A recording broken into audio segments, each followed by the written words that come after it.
সূরাতু আল ওয়াকিয়ার বিষয় ভিত্তিক আলোচনায় চলছি। আল্লাহ আমাদের তৌফিক দান করেন, আমিন। সূরাটির নাম সূরা আল ওয়াকিয়া। এই সূরার ফজিলত, গুরুত্ব, বিশেষত্ব বর্ণনায় আমাদের সত্য নবীর পবিত্র জুবান থেকে তিনি বলেছেন, ওয়ালা রাসূলুল্লাহ সাল্লাল্লাহু আলাইহি ওয়াসাল্লাম মান ক্বারাআ সূরাতাল ওয়াকিআতি কুল্লা লাইলাতিন লাম তুসিবহু ফাকাতুন আবাদা। যেই মুসলমান দৈনিক রাত্রে একবার সূরা আল ওয়াকিয়া তিলাওয়াত করবে, কখন? রাত্রে। লাম তুসিবহু ফাকাতুন আবাদা, যতদিন সে দুনিয়াতে বেঁচে থাকবে কোনদিন তাকে ক্ষুধার্ত থাকতে হবে না, উপবাস থাকতে হবে না, খাদ্য অভাবের কষ্ট তার হবে না। এগুলো পরীক্ষিত। নবীজি সাল্লাল্লাহু আলাইহি ওয়াসাল্লামের কথাকে বিশ্বাস করে পৃথিবীর যে কোনো অঞ্চলের যে কোনো মুসলমান রাত্রে সূরা আল ওয়াকিয়ার তিলাওয়াত শুরু করেছেন, আল্লাহ পাক তাদেরকে রিজিকে বরকত দিয়েছেন। যাদের এই সূরাটি জানা আছে, আমরা আজ থেকে নিয়ত করি যে ঘুমাবার আগে সূরা আল ওয়াকিয়া একবার তিলাওয়াত করব। যাদের কোরআন শরীফ পড়ার মতো যোগ্যতা নেই, পড়তে জানেন না, গ্রামের মানুষ, দ্বীপাঞ্চলের মানুষ, বেশিরভাগ কৃষি নির্ভর কিংবা মৎস্যজীবী, লেখাপড়ার সুযোগ হয়তো ছোট্টবেলার অনেকের হয়নি, আমি তাদের কাছে করজোর অনুরোধ রাখবো, নিজেরা আল্লাহর কালাম দেখে দেখে পড়তে পারলেন না, নিজেদের এলাকায় চান্দিয়া বাজার একটি নুরানি মাদ্রাসা আল্লাহ রাব্বুল আলামিন যখন আপনাদের দান করেছেন, আপনাদের কোমলমতি ছোট্ট ছোট্ট ছেলে আর মেয়েগুলোকে নুরানি মাদ্রাসায় দিবেন, আল্লাহর ফজলে হাতে গোনা 3 বছর যদি এই নুরানি মাদ্রাসায় আপনার শিশুটা পড়তে পারে, আল্লাহ পাকের কোরআনের শুধু সূরা ওয়াকিয়া নয়, 30 পারা কোরআন যে কোনো জায়গা থেকে বিশুদ্ধভাবে পড়া এবং 30 পারা কোরআনকে কম্পিউটারের চেয়েও সুন্দর অক্ষরে লেখার মতো যোগ্যতা আল্লাহ বদলে ওদের হয়ে যাবে। তাহলে এই ছোট্ট বাচ্চারা এই নুরানি মাদ্রাসার মাধ্যমে সূরা আল ওয়াকিয়া যখন শিখবে, আর ওরা যখন আপনার ঘরে সূরা ওয়াকিয়া তিলাওয়াত করবে আর আপনারা শুনবেন, আল্লাহ পাক এই সূরার বরকতে অভাব দূর করে দিবেন, কামাই রোজগারে বরকত দিয়ে দিবেন। এই সূরার মধ্যে মোট 5টা বিষয় নিয়ে আলোচনা। 1 নম্বর কিয়ামতের ভয়াবহতা, 2 নম্বর হাসরের ময়দানের কঠিন অবস্থা, 3 নম্বর বেহেশতের কল্পনাতীত নাজ ও নেয়ামত, সুখ শান্তির বিশদ বর্ণনা, 4 নম্বর কাফের, বেঈমান, নাফরমান গুনাহগারদের জন্য জাহান্নামে রয়েছে কত দুর্বিষহ কঠিন আযাব আর গজব, সেই আযাব আর গজবের বর্ণনা। 5 নম্বর সূরাটির একেবারে শেষ পর্যায়ে আল্লাহ রাব্বুল আলামিনের কতগুলো কুদরত এবং শক্তি ও গুণাবলীর বর্ণনা। এই 5টা বিষয়ের উপরে আল্লাহ পাক এই সূরাটাকে সাজিয়েছেন কেন?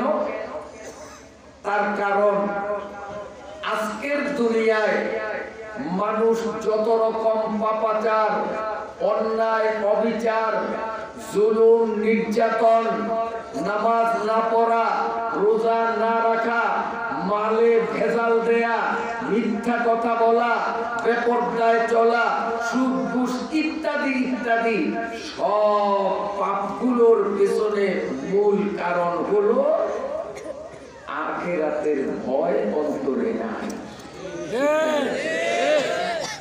যদি কোনো মতে একবার বান্দার মনে কিয়ামতের ভয়,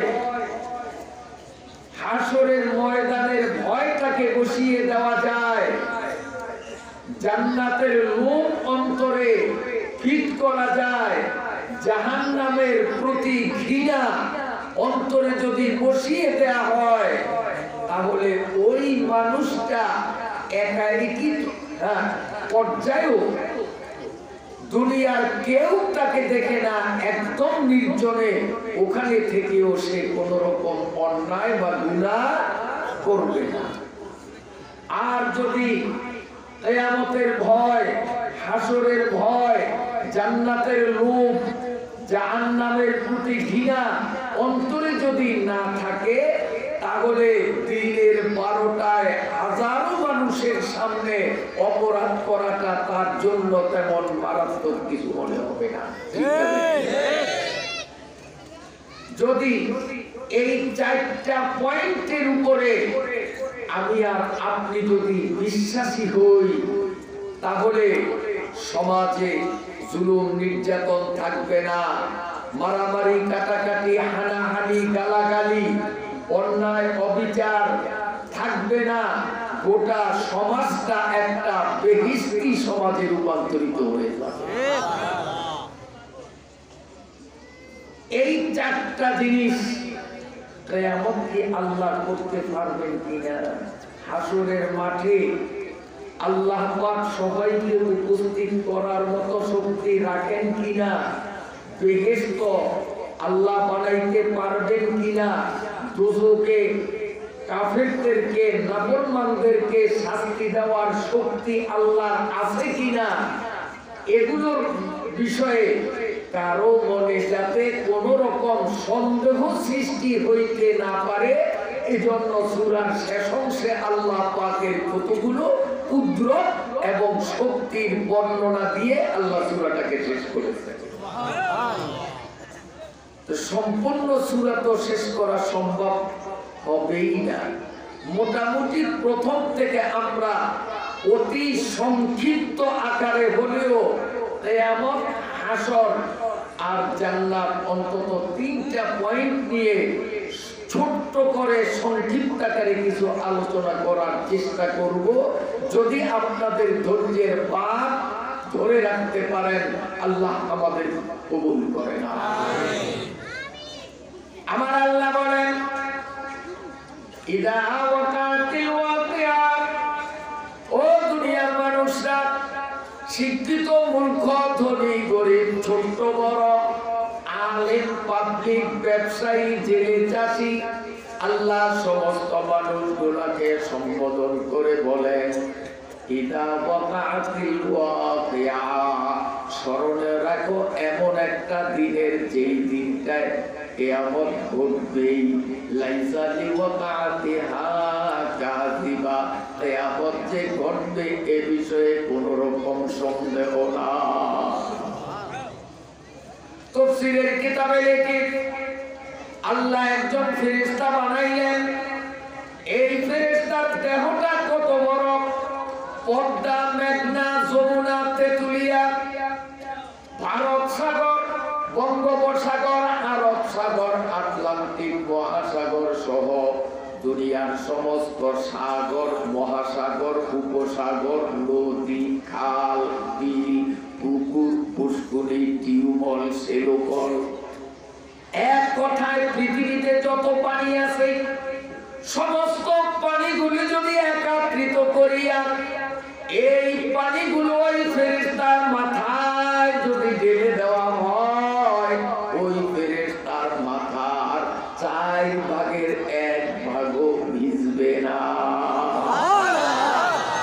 তাহলে ফেরেশতার মাথাটা আমার মাথার চেয়ে ছোট, বড়, অল্প বড়, কত বড় কল্পনাই তো করা যায় না। এই ফেরেশতার নাম হলো ইসরাফিল। বলেন কি নাম? ইসরাফিল। আল্লাহ রাব্বুল আলামিন এত বিশাল দেহ বিশিষ্ট ফেরেশতা ইসরাফিলকে বানাইয়া আল্লাহ রাব্বুল আলামিন নলের বাঁশির মতো একটা বাঁশি বানাইলেন। এদিক তাকান, নলের বাঁশির মতো একটা বাঁশি আল্লাহ বানাইলেন। এই বাঁশির ছিদ্রটা ফুটাটা এত মোটা, 7টা আসমান বর্তমানে এভাবে আছে, 7টা জমিনও একের উপরে এক এইভাবে আছে। 7টা আসমানকে যদি এভাবে পাশাপাশি বসানো হয়, আবার 7টা জমিনকেও যদি তার পাশে আইনা এভাবে বসানো হয়, 7 আসমান 7 জমিন, এই 14টারে যদি ওই নলের বাঁশির ফুটার ভিতরে এদিক থেকে ঢুকানো হয়, এই দিক থেকে বের হবে, আশেপাশে কোথাও একটু ঘষাও লাগবে না। তাহলে বাঁশিটা চিকন না মোটা? কত মোটা তা মানুষের জ্ঞানে ধরবে না। হযরত ইসরাফিল আলাইহিস সালাম বাঁশিটা নিয়ে এখনো দাঁড়ানো। আল্লাহ রাব্বুল আলামিন যেদিন তাকে বাঁশি বাজাইতে বলবেন সেদিন বাজাবে। প্রতিদিন ইসরাফিল আলাইহিস সালাম একবার আল্লাহ রাব্বুল আলামিনকে বলে, মাবুদ বাঁশিতে ফুঁক দেব কি? আল্লাহ রাব্বুল আলামিন বলেন, না দিতে পারবা না। লা তাকুমুস সাআতু হাত্তা ইয়াকুলা আল্লাহ। আল্লাহ পাক বলেন, এই জমিনের মধ্যে আমাকে আল্লাহ বলে ডাকে এমন একটা লোক যতদিন দুনিয়াতে থাকবে ততদিন তোমারে বাঁশিতে ফুল দিতে দেব না। আজকে নাফরমানরা নাফরমানি করে, বেনামাজিরা নামাজ পড়ে না, সুদখোররা আরামসে সুদ খায়, নির্লজ্জ নারীরা শয়তানের চেলা হইয়া বেপরদায় চলে, নাস্তিক বেঈমান মুরতাদরা আল্লাহ ও রাসূলের শানে কত গোস্তাকি করে, ঠিক কিনা? এরপরেও ইসরাফিলকে আল্লাহ বাঁশিতে ফুল দিতে দেন না। তার কারণ অন্যদিকে আল্লাহকে আল্লাহ বলে সিজদায় গিয়ে সুবহানা রাব্বিয়াল আলা বলার মতো অসংখ্য মানুষ দুনিয়াতে রয়েছে। এই নামাজি মানুষগুলো, জাকিরিন শাকিরিন দিনদার মানুষগুলোর মুখের দিকে তাকাইয়া এই ইবাদত গুজার ইমানদার মানুষগুলোর খাতিরে আল্লাহ দুনিয়াটা এখনো টিকিয়ে রাখলেন। নইলে সেই হারে মানুষ পাপ করে এই দুনিয়া আরো 1000 বছর আগে কিয়ামত হওয়ার কথা ছিল। এমন একটা দিন আসবে যেদিন গোটা পৃথিবীতে আল্লাহ বললেওয়ালা একটা মানুষ থাকবে না। গোটা পৃথিবী সব কাফের আর বেঈমানে ভরে যাবে। আল্লাহ ইসরাফিলকে ডাক দিবেন, ইসরাফিল কার মুখের দিকে তাকাইয়া চন্দ্র সূর্য আসমান জমিনে আমি ঠিক রাখবো? এতদিন আমার দুশমনরা গুনাহ করেছে, তারপরেও তোমারে ফুল দিতে বলিনি। তার কারণ আমার কিছু বান্দা সিজদায় গিয়ে আমারে সুবহানা রাব্বিয়াল আলা বলে ডাকছে। ওই মানুষগুলোর চেহারার দিকে তাকাইয়া আমি মাওলার মায়া লাগছে, যার কারণে তোমারে বাঁশিতে ফুল দিতে বলিনি। ইসরাফিল এখন তাকাইয়া দেখ, গোটা দুনিয়ার মধ্যে একটা মানুষ আমি আল্লাহকে আল্লাহ বলার মতো নাই। কার মুখের দিকে তাকাইয়া আমি আসমান জমিনটারে টিকিয়ে রাখবো? দেব আর ফুল দে। ইসরাফিল যখন বাঁশিটা ঠোঁটের সঙ্গে লাগাইয়া ফুল দেওয়া শুরু করবে, ওই বাঁশির আওয়াজটা এত কঠিন, এত কঠিন, এত কঠিন হবে, বাঁশির আওয়াজে সমস্ত মানুষগুলো অজ্ঞান অচেতন পাগলের মতো হইয়া ছুটাছুটি করবে। ধীরে ধীরে বাঁশির আওয়াজ আরো কঠিন থেকে কঠিন হতে থাকবে। এক পর্যায়ে বাঁশির আওয়াজ এত বড় দুর্বিষহ সহ্য করা হবে, ওই বাঁশির আওয়াজের চোটে গর্ভবতী মহিলাদের পেটের সন্তানগুলো অকালে গর্ভপাত হয়ে যাবে। সব মানুষগুলো পাগলের মতো হয়ে ছুটাছুটি করবে, হুঁশ কারো থাকবে না, কোথায় যাবে কই যাইবে কোনো পাত্তা নাই, আন্দাজে এলো পাতারি ছুটাছুটি করতে থাকবে। এদিকে ইসরাফিলের বাঁশিও বাজতে থাকবে, বাজতে থাকবে, আওয়াজ করার থেকে করা হবে। এক পর্যায়ে এতটাই করা হবে, আমার আল্লাহ বলেন ইদা রুজ্জাতিল আরদু রাজ্জাহা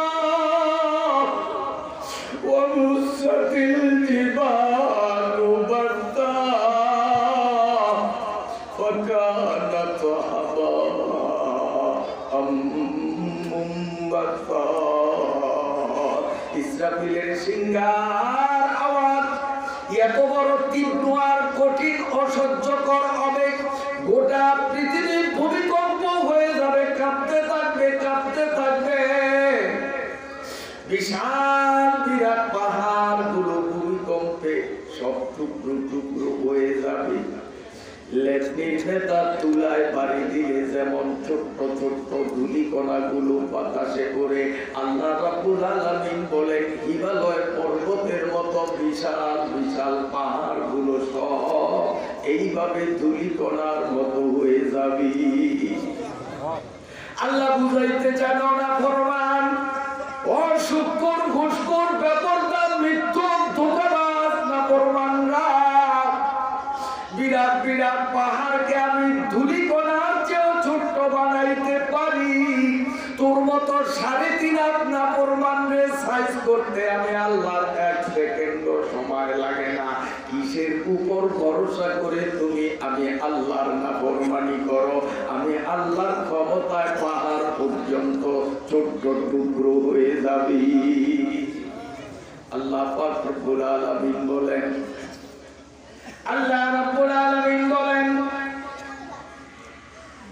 এই কিয়ামত আমি যখন করব, ইসরাফিলের গণবেগাতির সুর আমার নির্দেশে ইসরাফিল কর্তৃক যখন সিংহায় ফু দেওয়া হবে, প্রথম পর্যায়ে মানুষ অচেতন, দ্বিতীয় পর্যায়ে জমিন কম্পন, তৃতীয় পর্যায়ে পাহাড়গুলো ভেঙে চুরে খান খান হওয়া, এরপরে বাঁশির আওয়াজ করা হয়ে যাবে, সমস্ত মানুষগুলো মরে যাবে, গোটা পৃথিবীর মধ্যে একটা মানুষ আর জীবিত থাকবে না, সব মরে মাটিতে পড়বে।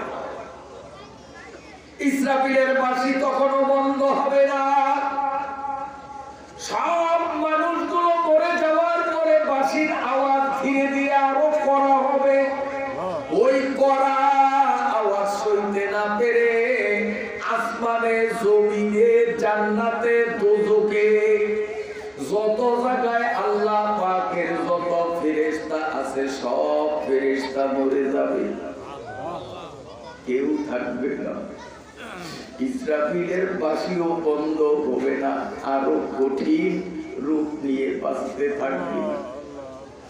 মাত্র 8 জন ফেরেশতা আর ইসরাফিল আর আজরাইল, এই 10 জন ফেরেশতা ছাড়া আসমানে, জমিনে, পাহাড়ে, পর্বতে, নদীতে, বেহেশতে, দোজখে আর কোন ফেরেশতা থাকবে না।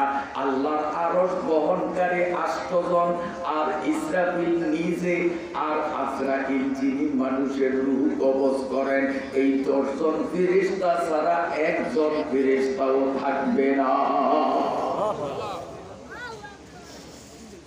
ইসরাফিলের বাঁশিটা আরো করা হতে থাকবে, ওই বাঁশির তীব্রতায় আরো বহনকারী 8 জন ফেরেশতাও মরে যাবে। আল্লাহ পাক তার নিপুণ কুদরতের উপর তার আরশটাকে এবার মাত্র দুইজন ফেরেশতা জিবরাইল আজরাইল আর ইসরাফিল, এই দুইজন ফেরেশতা ছাড়া আর কোনো কেউ থাকবে না। বাঁশি তখনও বাজতে থাকবে, বাঁশির আওয়াজ এতটাই করা হয়ে যাবে, ওই আওয়াজ সইতে না পেরে ইসরাফিল তিনিও মরে যাবেন, আজরাইলও মরে যাবেন। এরপরেও বাঁশির আওয়াজ বন্ধ হবে না, বরং আরো কড়া হয়ে যাবে। এত কড়া আওয়াজের বাঁশি বাজতে থাকবে, বাঁশি নিজের আওয়াজ নিজে সইতে পারবে না, ওই আওয়াজের বাঁশিটাও শেষ হয়ে যাবে।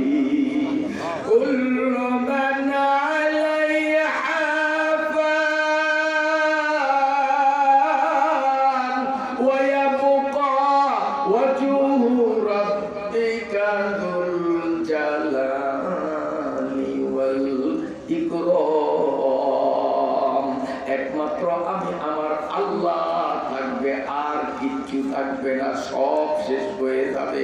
আসমান ভেঙে চুরে খান খান হয়ে যাবে, জমিন ভেঙে চুরে নিস্তেনাবুদ হয়ে যাবে, মানুষ মরবে, ফেরেশতা মরবে, কিচ্ছু থাকবে না, শুধুমাত্র আমার আল্লাহ। পাহাড় পর্বত নদী নালা খাল বিল দালান কোঠা বাগ বাগিচা মানুষ জিন ফেরেশতা কিচ্ছু নাই, কিচ্ছু নাই, সব কিছু যখন নিঃশেষ হয়ে যাবে, শুধু আমার আল্লাহ একা থাকবেন। আল্লাহ রাব্বুল আলামিন পরওয়ারদিগারে আলম এরপরে জমিনটাকে নতুন করে তৈরি করবেন। আটার রুটি যেমন সকালবেলা হোটেলে গিয়ে কাটলেন একদম সমান, আল্লাহ জমিনটাকেও এমন সমতল করে তৈরি করবেন। এই জমিনে কোনো রাস্তাঘাট বাগ বাগিচা দালান কোঠা থাকবে না, ওই জমিনে কোনো উঁচা নিচা নদী খাল থাকবে না। রুটিটা যেমন সমতল, ঠিক গোটা জমিনটাও সমতল হয়ে যাবে। হযরতে আবু হুরায়রা রাদিয়াল্লাহু তাআলা বর্ণনা করেন, রাসূল খুদা সাল্লাল্লাহু আলাইহি ওয়াসাল্লাম বলেছেন, এই বর্তমান দুনিয়ায় যেই জায়গায় মসজিদ, বর্তমান দুনিয়ায় যেই জায়গায় মাদ্রাসা, বর্তমান দুনিয়ায় যেই জায়গায় তাফসীরুল কোরআন মাহফিল, বর্তমান দুনিয়ায় যেই জায়গায় তাবলীগের মারকাজ, বর্তমান জমানায় যেই জায়গায় হক্কানি পীর মুর্শিদের খানকা, এগুলো তো ভিন্ন ভিন্ন জায়গায় না, সব একসাথে ভিন্ন ভিন্ন জায়গায়। আল্লাহ যখন কিয়ামতের পরে এই জমিনটাকে বানাবার ইচ্ছা করবেন, তখন বিভিন্ন দিক থেকে মাটিগুলো দৌড়াদৌড়ি করতে করতে এক জায়গায় মিলিত হবে। অর্থাৎ বর্তমান দুনিয়ার মসজিদের ভিটির মাটিগুলো, মাদ্রাসার ভিটির মাটিগুলো, ওয়াজ তাফসীর মাহফিলের ময়দানের মাটিগুলো, পীর মুর্শিদের খানকার ভিটির মাটিগুলো বিক্ষিপ্তভাবে দৌড়াদৌড়ি করতে করতে সবগুলো এক জায়গায় মিলিত হবে। যেই জায়গায় টিভি ভিসিআর চলতো, যেই জায়গায় নাটক চলতো, যেই জায়গায় যাত্রা অনুষ্ঠান চলতো, এই দুনিয়ার মধ্যে যেই জায়গায় সিনেমা হল চলতো, যেই জায়গায় জিনা ব্যভিচার চলতো, যেই অফিসের মধ্যে বসে বসে সুদি লেনদেন করা হতো, ওই জায়গার মাটিগুলো বিক্ষিপ্তভাবে বর্তমান দুনিয়ায় সেই মাটিগুলো উড়িয়া উড়িয়া সব মাটিগুলো এক জায়গায় মিলিত হবে। গোটা জমিনটা রুটির মতো প্লেন হয়ে যাবে। এই নেকের কাজের ভিটির মাটিগুলোর উপরে আল্লাহ বেহেশতটা তৈরি করবে, আর পাপের জায়গার ভিটির মাটির উপরে আল্লাহ জাহান্নাম বানাবি। قال رسول الله صلى الله عليه وسلم إذا مررتم برياض الجنة فارتعوا إلى آخر الحديث। আল্লাহ পাকের নবী বলেন, ও মুসলমানরা, এই দুনিয়ায় যদি তোমরা বেহেশতের বাগানে যাও, বেশি বেশি করিয়া তোমরা ফল খাইও। এখন সাহাবায়ে কেরাম জিজ্ঞাসা করলেন, হুজুর, এই দুনিয়াতে বেহেশতের বাগান আমরা কোথায় পাবো? আল্লাহ পাকের নবী বলেন ইয়া হালাকাতুজ জিকির, যেই মজলিসে মাওলা পাকের জিকির হয়, কোরআনের তাফসীর হয়, ওই জায়গাটা হলো জান্নাতের বাগান। সুবহানাল্লাহ। কারণ এই মাটির উপরেই মাওলার জান্নাত বসানো হবে। তাহলে এখন আমরা জান্নাতের ভিটির উপরে বসা। আজকে সূরা ওয়াকিয়ার তাফসীর কেউ জান্নাতের ভিটিতে বসিয়া, ভিটি বুঝেন তো? পটুয়াখালী তো এখান থেকে কাছে, ওরা বলে পোতা, আপনারা কি বলেন? ভিটি। আর পটুয়াখালী আর ভিটি বলে বুঝে না, ওরা তো পোতা। আল্লাহু আকবার। যাই হোক, এখন যারা ময়দানে এসেছেন, আপনারা কোথায় আছেন এখন? আরে কোথায়? জান্নাতের ভিটির উপরে। এই মাটির উপরে মাওলার জান্নাত হবে।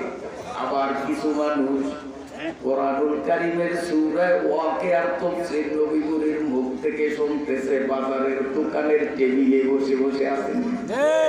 আবার কিছু মানুষ শুনতেছে বাড়িতে বসে, কিছু মানুষ শুনতেছে তেমাতায় চৌমাতায় বসে। ঠিক না বেঠিক? ওই মানুষগুলো সূরা ওয়াকিয়ার তাফসীর শুনে, আপনারাও যা শুনেন তারাও তা শুনে, আল্লাহর ফজলে আপনারা এখন জান্নাতের ভিতরে বসিয়া শুনেন, ওরা জান্নাতের বাইরে বসিয়া শুনে। মাওলা আমাদেরকে জান্নাতের ভিতরে ঢোকার সুযোগ দিলেন। চিল্লাইয়া সেই মাওলারে শুকরিয়া জানাই আলহামদুলিল্লাহ।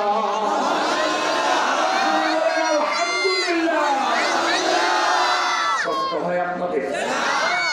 আচ্ছা, সামনে চলুন। মুহতারাম হাজিরিন, একদিকে আল্লাহ বেহেশতটা বানাইবেন, আর একদিকে আল্লাহ দুজকটা বানাইবেন। আর বাকি যেই জায়গাগুলো থাকবে, সেই জায়গায় আমাকে আপনাকে, এই পৃথিবীতে যত মানুষ আছে সব মানুষগুলাকে উঠাইয়া দাঁড় করাইবে। এমনি উঠবো আমরা? আল্লাহ পাকের নবীর ঘোষণা, যখন জান্নাত তৈরি হয়ে গেল, জাহান্নাম তৈরি হয়ে গেল, আল্লাহ রাব্বুল আলামিন 8 জন ফেরেশতাকে, যারা ইসরাফিলের সিংহার ফুৎকারে মারা গেছেন, নতুন করে আল্লাহ তাদেরকে তৈরি করে আল্লাহর আরশটা তাদের কাঁধের উপর বসিয়ে দেবেন। এরপরে আল্লাহ রাব্বুল আলামিন পরওয়ারদিগারে আলম ইসরাফিল ফেরেশতাকে তৈরি করবেন। এরপরে আল্লাহ রাব্বুল আলামিন তার সেই বাঁশিটাকে নতুন করে বানাবেন। ইসরাফিলের হাতে বাঁশিটা দিয়ে আল্লাহ বলবেন, ইসরাফিল, এই বাঁশির ফুঁয়ে তুমি একদিন দুনিয়া ভেঙে চুরে লন্ডভন্ড করেছ, আজকেও আবার বাঁশিতে ফু দাও। তুমি ফু দিলে দেখবা আমি আবার সব কিভাবে বুঝাইয়া বালাম।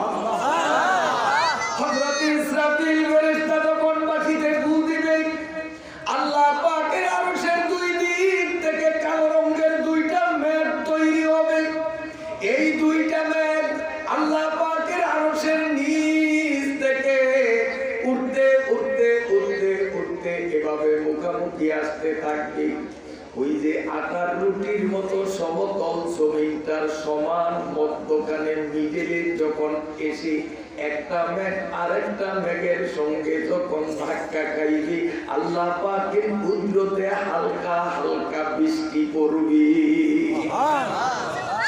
বর্তমান দুনিয়ায় আকাশ থেকে বৃষ্টির ফোঁটা মাটিতে পড়লে মাটি ভেদ করিয়া গাছের চারাগুলো যেভাবে মাথা চারা দিয়ে ওঠে, ওই দিনও বৃষ্টির ফোঁটা নতুন তৈরি জমিনে যখন পড়বে, আমি আপনি সহ সমস্ত মানুষগুলো গাছের চারার মতো মাটি ঠেলা দিয়ে উঠে দাঁড়াবো।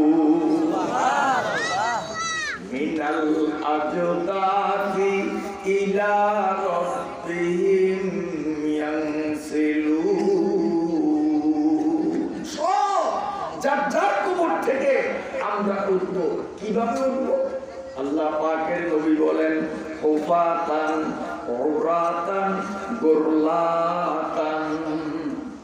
আমরা উঠব, একজনের পায়েও জুতা থাকবে না, রুদাতান, কারো পরনে কাপড় থাকবে না, সব ন্যাংটা গুরলাতান, দুনিয়াতে মায়ের পেট থেকে সন্তান মুসলমানি ছাড়া, খতনা ছাড়া, খতনা করলে অনেকে বুঝবেন না, মুসলমানি করলে বুঝবেন।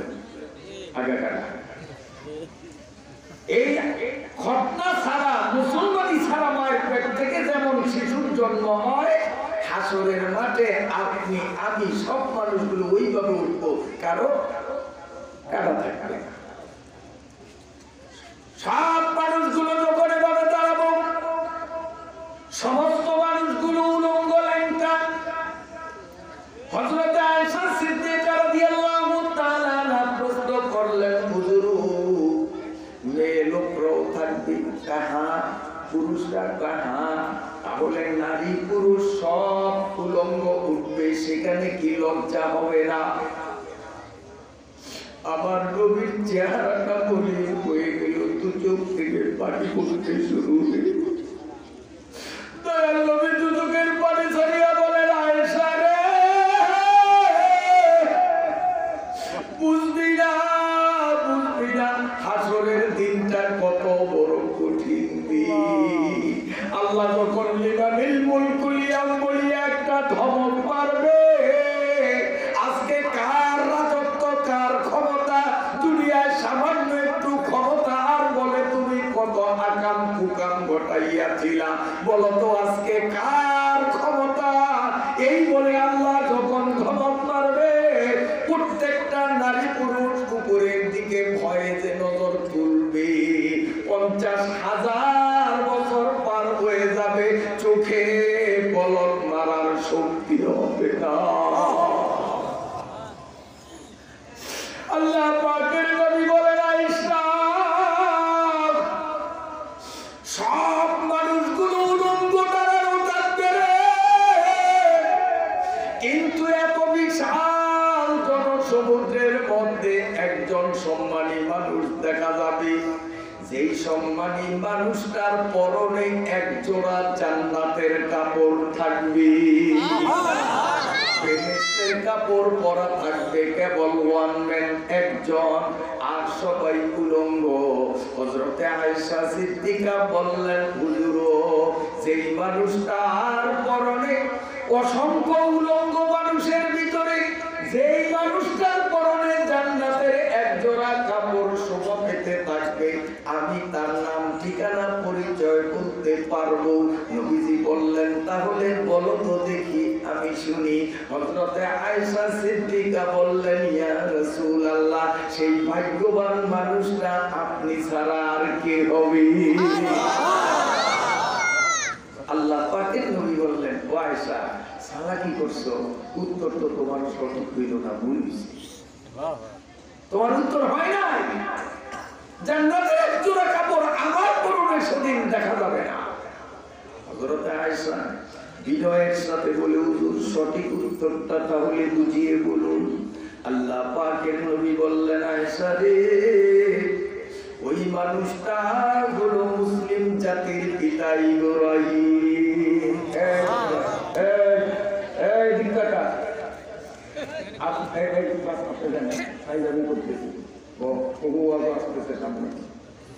কোনো কথা নেই, আপনারা পারবেন না বুঝছি। আমি বসার পর থেকে কোনার থেকে খুব উৎপাত শুরু হয়েছে, কয়বার ইঙ্গিত দিচ্ছি, সাইজ করতে পারে না, তো আমি বাড়ি গিয়ে একটু দেখি, নাই আমি কেন, নাই আমি আবার কথা করি, এই কেন আমি কেন। আল্লাহ আল্লাহ, কথা বলবো না, শেষ করবো। আল্লাহর কোরআনের তাফসীর ইনশাআল্লাহ অন্তরের খোরাক হবে, আল্লাহ কবুল করুন। কলিজা ঠান্ডা হবে, গুনার প্রতি ঘৃণা, ইবাদত করার প্রতি উৎসাহ আসবে। আজকে ইবাদতের উৎসাহ দিলে নাই কারণে মোবাইলের ফেসবুক আর ইউটিউব নিয়ে সময় কাটাইতে পারি, মসজিদে আসতে পারি না। ইনশাআল্লাহ আজকের বয়ানের পরে আমি তো জোর গলায় দাবি করতে পারি, আজকের এই মাহফিলে জুয়ান, বুড়া, শিক্ষিত, মূর্খ আলেম, পাবলিক, মাস্টার, দোকানদার, জেলে, চাষি যারাই সূরা ওয়াকিয়ার তাফসীরে থাকবে আগামীকাল থেকে ইনশাআল্লাহ ফরজ নামাজ একজনও ছাড়বে না। আল্লাহ কবুল করবে, আমি জোর কইরা পড়াবো না, আমি তো ইনশাআল্লাহ সকালেই চলে যাব। সূরা ওয়াকিয়ায় কি অ্যাকশন ইনশাআল্লাহ হাতে কলমে নিজেরাই প্রমাণ পাবেন। আমার ভাইরা বাবাজিরা কান খুলে শুনুন, আল্লাহ পাকের নবী বলেন জান্নাতের একজোড়া কাপড় আমার পরনে দেখা যাবে না, যার পরনে দেখা যাবে তিনি হলেন মুসলিম মিল্লাতের জাতির পিতা ইব্রাহিম। মিল্লাতা আবিকুম ইব্রাহিম হুয়া সাম্মাকুমুল মুসলিমিন। মুসলমানদের জাতির পিতা ইব্রাহিম নবীর পরনে জান্নাতে একজন হযরত আয়েশা কে হুজুর বুঝলাম। নবী বলেন কি বুঝলি না? হুজুর কেমনে বুঝবো? ইব্রাহিম নবী তো ভালো কথা, সমস্ত নবী রাসূল গাউস কুতুব দুনিয়ার ভালো মানুষগুলো সব যদি একসাথ করা হয় তারপরে আপনার একটা ফসলের সমান হতো ঠিক না?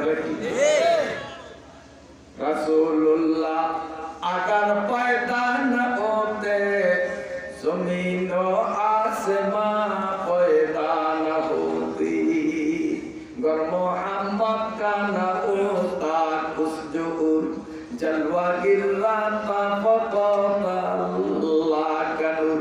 ওগো আল্লাহ আপনি যদি ওগো নবী আল্লাহ যদি আপনারে না বানাইতেন আসমান জমিন কিচ্ছু তৈরি হতো না, সব কিছু আপনার উসিলায়। এক ইব্রাহিম নয়, কোটি কোটি ইব্রাহিম আপনার একটা পশমের সমান হবে না। সেই ইব্রাহিমের পরনে জান্নাতের কাপড় থাকবে আর আমাদের মতো আপনিও উলঙ্গ থাকবেন, আমি কিন্তু বুঝতে পারি নাই। প্রশ্ন ঠিক আছে নি? যখন এতটুকুন আয়েশা বললেন, আল্লাহ পাকের নবী বললেন আয়েশা আসলে বিষয়টা তুমি বুঝতে পারো নাই। ইব্রাহিম নবীও তোমাদের মতো প্রথম উলঙ্গ উঠবে, জাতির পিতা হিসাবে সম্মানে ভূষিত করা হবে, জান্নাতের একজোড়া কাপড় তাকে দেওয়া হবে, তিনি মনের আনন্দে তৃপ্তি সহকারে জান্নাতের কাপড় দুইটা পরবেন। আমি মুহাম্মাদুর রাসূলুল্লাহ সেদিন কিন্তু উলঙ্গ উঠব না। আমার উম্মত গুলোর ইতিম বানাইয়া মদিনার 3.5 হাত কবরের মধ্যে যেদিন আমি লুকিয়ে যাব রে,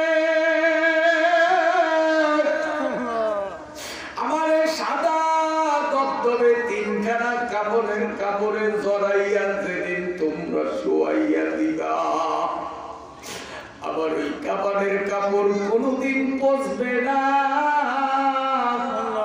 আমি হাসরের মাঠে আবার ওই কাপড়ের কাপড় জড়ানো অবস্থায় উঠবো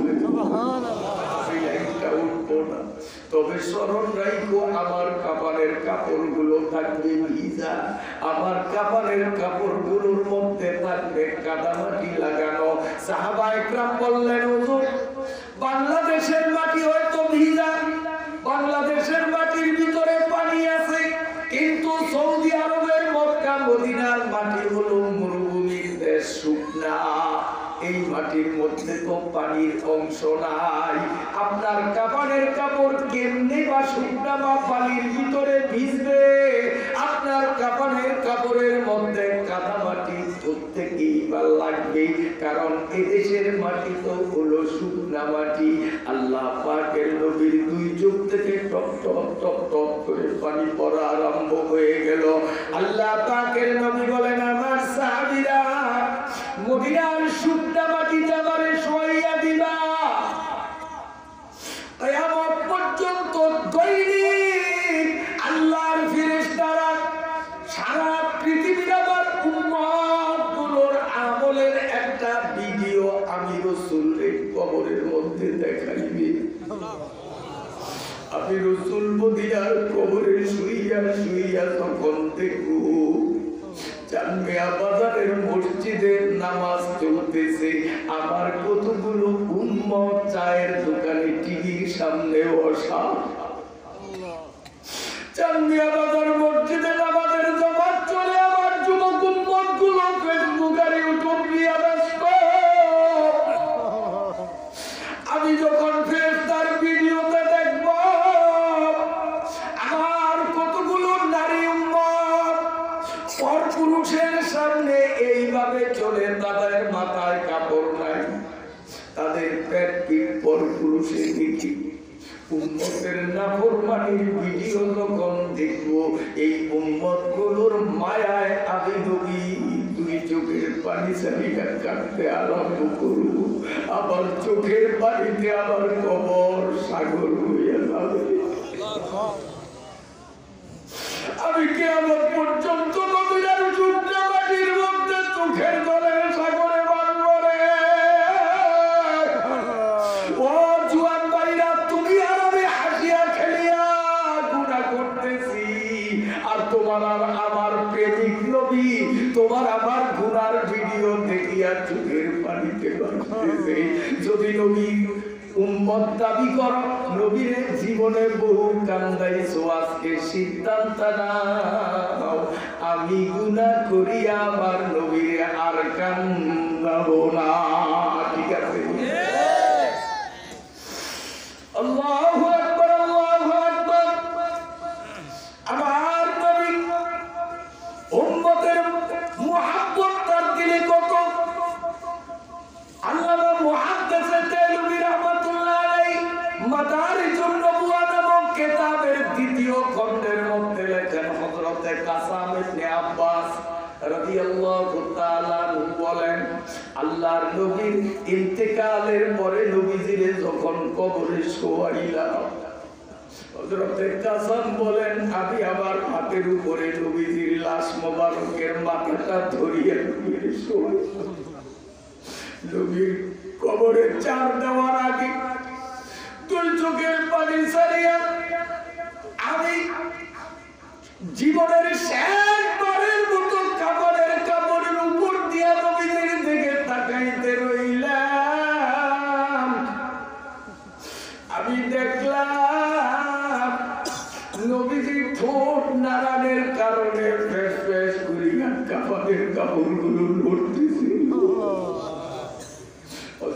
কাসম বলেন আজকে এরপরে কবরের মধ্যে আবার কানটা নবীজির ঠোঁটের কাছে গেল, আমি স্পষ্ট শুনতে পাইলাম উম্মতের দরদি নবী কবরে শুইয়া গুনগুন নবী ঠোঁট নাড়িয়া নাড়িয়া কান্দে আর কয়, আল্লাহ তোমার ডাকে সাড়া দিয়া উম্মত গুলোর ইয়েতিম বানাইয়া আমি কবরে শুইয়া গেলেও উম্মতের ভুলিয়া আল্লাহর উম্মত গুলোরে তুমি বাঁচাও। আল্লাহ তুমি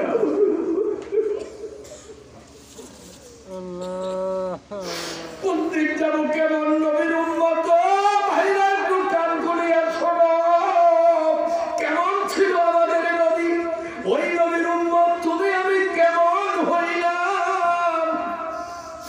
উহুদের যুদ্ধের ময়দানে ইবনে তামিয়া যখন বড় একটা পাথর আবার দয়ার নবীরে হত্যা করার জন্য যখন নবীজির নাকে মুখে মারল, कर दिया जंगे वो कर दिया जंगे वो खुद पे मुस्तफा दासोई ये शरीयत ये तरीका तो हमको मिलने के लिए इब्ने कामियार पाथरेर तीव्र आघातটা বান্ডবীর ঠোঁটের উপরে পড়লে পাথরের আঘাতে আমার নবীর মুখ থেকে দুইটা পাপ বেরিয়ে বাড়িতে পড়ল। দয়াল নবীর মুখ থেকে লাল রক্তের জোয়ার বইতে আরম্ভ হয়ে গেল। মনের ভিতরে দয়াল নবী 23 বছর শত্রু দলের পাথর করেন লাল। মোদের তরে দয়াল নবীতে বছর কাল, শত্রু দলের পাথর খেয়ে ভঙ্গ করেন লাল। আল মদিনার রওজা হতে শোনে কাদম, দিনে রাতে উম্মত আমার কোরআন ছেড়ে হচ্ছে না ফরমান। বাংলাদেশের মুসলমান গেল রে ইসলামের মান, যদি যায় ইসলামের মান কেমনে তোরা মুসলমান, বল তোদের উম্মতের